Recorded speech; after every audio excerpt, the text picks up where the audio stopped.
Octopuses are popular animals. They've been represented across media, in television, film, video games, and more. These octopus characters are diverse in design and distinct in personality. But how accurate are they when compared to a real-life octopus? As research for Octopolis, I set out on a quest to document the octopus and cephalopod characters of pop culture and categorize them by biological and anatomical correctness. I'll be analyzing these cephalopods based on how closely their bodies match the real thing and placing them on a classic tier list. Disclaimer, this critique is in no way meant as criticism of the talented artists and animators who created these characters. This is purely a fun, tongue-in-cheek documentation of the diversity of cephalopods in media. So let's begin. Let's start by separating our subjects into broad categories.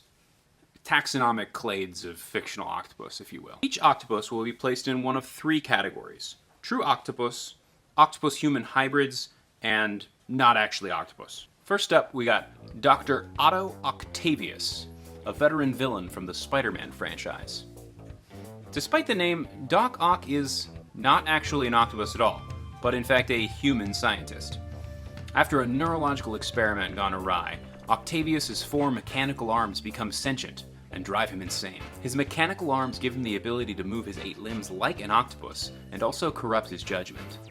So, the good doctor gets points for accurately emulating the characteristics of an octopus, especially since octopuses do contain neuronal clusters in each of their 8 arms, which allow them to act semi-independently. But, ultimately, he's nothing but a pale imitation to the glory that is the octopus. Not actually an octopus, and therefore, disqualified. Another octopus villain in media that takes on a more human appearance is Davy Jones from the Pirates of the Caribbean series. Davy Jones is the captain of the cursed Flying Dutchman pirate ship. Again, his design is clearly octopus-inspired, but his beard has way more than 8 arms dangling from it. Way too many for him to be a squid or an octopus. Could he possibly be a nautilus? Nautiluses can have up to 90 tentacles, but they don't have suckers, and Davy Jones's arms definitely do.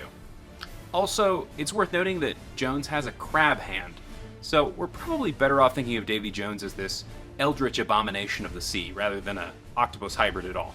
So, not an octopus, disqualified.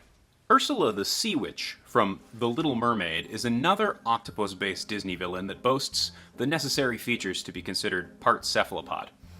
If I were to classify what type of octopus Ursula is based on, I'd probably go with the coconut octopus, since the webbing between the arms is pretty close together and it has this black pigmentation. While I'm a big fan of Ursula's character design, there's some big questions raised about her body plan.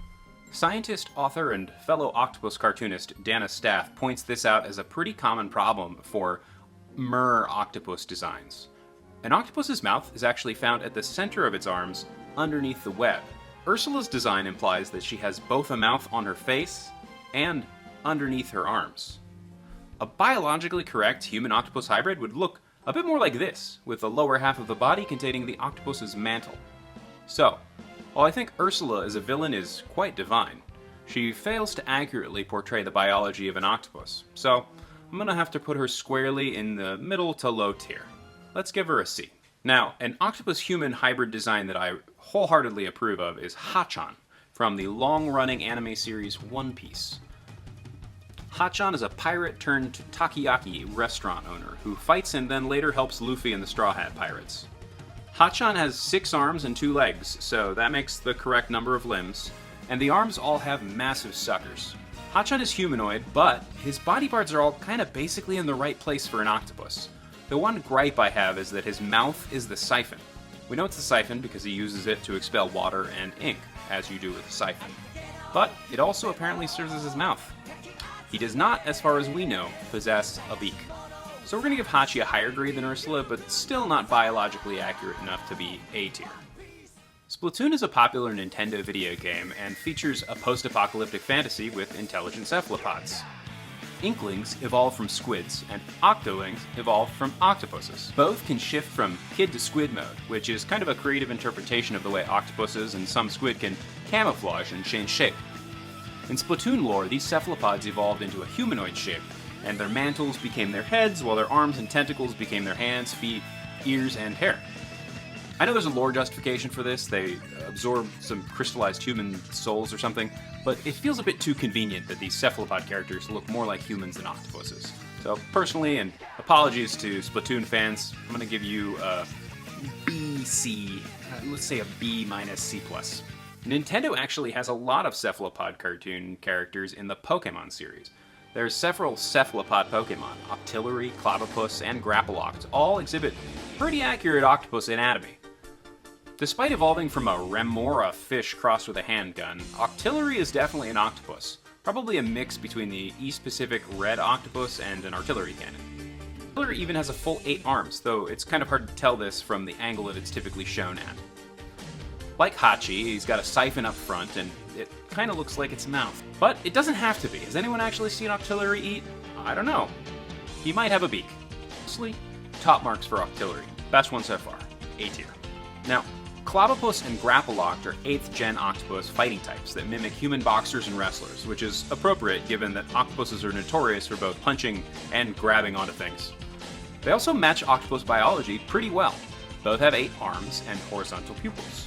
They've even got a nod to a siphon on the side of their head. The one major flaw is with their mouths. Check out Grapploct when it opens his mouth. It's in the wrong place. Why did they do that? They didn't need to put a mouth there. They were so close. A tier for Clobbopus and B tier for Grapploct. Let's move on to some supposedly pure octopus. These are neither octopus imitators, hybrids, or Pokemon. Dave the Octopus from the spin-off Madagascar film Penguins of Madagascar, 2014. Dave, or Dr. Octavius Brine, is the antagonist of the film, who disguises himself as a human to exact revenge on the Penguins of Madagascar for being more charismatic than him? Despite being labeled a common octopus, Dave is purple. Common octopus are orange-brown. Worse yet, Dave has only 6 arms, making him a sextopus. And he has 2 siphons. Now, this is a common misconception. People think octopuses have 2 siphons because they're often shown pointing out to either side. But in fact, octopuses have only 1 flexible siphon, which creates the illusion that it's on both sides of the body. To add insult to injury, Dave has human teeth and a mouth on his head instead of under his arms. His movements are also super exaggerated and rubbery. They lack the elasticity, which I think emphasizes the octopus's cartooniness. However, Dave does compensate this with some amazing celebrity pun jokes for his octopus henchmen. Nicholas, cage them. Elijah, would you please take them away? Drew, Barry, more power. Unfortunately, it's not enough to save him from C tier. Despite his name, Squidward Tentacles from the legendary long-running cartoon SpongeBob SquarePants is not a squid. Throughout the series, Squidward has been referred to as an octopus, and SpongeBob creator Steven Hillenburg confirmed that indeed he is. Despite this, Squidward still also only has 6 limbs. The reason they cut down from 8 to 6 was to save money and time on complex animation, which I have to say I sympathize with. True to his name, Squidward also has tentacles. This is confusing because octopus don't have tentacles. Surprising but true. Tentacles are specialized cephalopod arms with suckers on the ends. Octopus arms have suckers all the way down the length of the limb. Octopus have 8 arms, while squid and cuttlefish have 8 arms and 2 tentacles. So perhaps Squidward is some kind of mutant octopus who had tentacles. That would explain his name. Of course, this isn't even addressing the fact that he lacks a siphon and has a mouth and nose where no octopus should. Conclusion, Squidward is an amalgamation of elements from both squid and octopus, making him a little bit of both, but not enough to be an octopus. Squidward, you may think highly of yourself, but I'm gonna have to cut you down to size. C tier. Saving on the animation budget was a similar concern for Pixar when they designed Hank the Septopus for Finding Dory. Hank was a notoriously difficult character to animate, and in Finding Nemo, they didn't even have the technology to do it. Check out this octopus from Finding Nemo. Stubby arms, mouth right in the middle of the web. Tragic.